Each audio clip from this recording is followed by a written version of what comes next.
lang yung rule dito or yung clue. Ano yung clue pag ganito yung type of question? Look for the helping verb.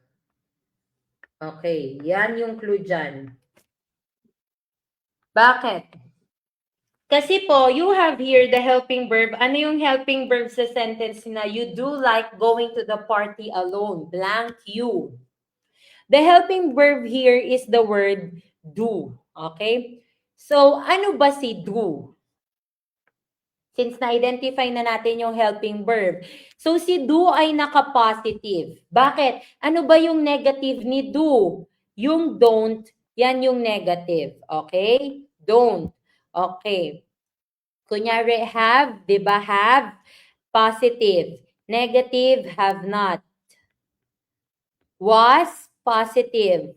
Wasn't, negative. Yan yung tinatawag nating positive and negative.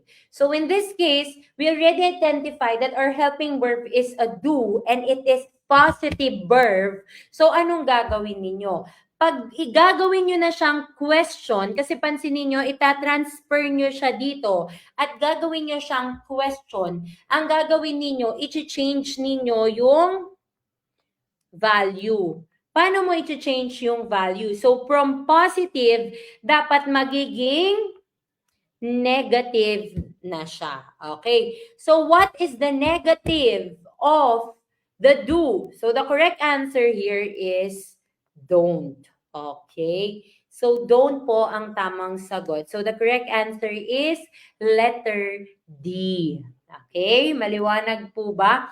Pag positive ang sentence, kailangan negative yung question. Yes, exactly.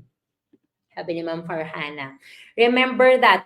Pero kung negative to, kunyari, you don't, hindi do. You don't like going to the party alone, gagawin mo na siyang do you. Okay? Magiging do na siya. So you need to change the value of the helping verb in the sentence pag itatransform nyo na siya into question. Ganun lang yun, coach. Yes, that's the technique.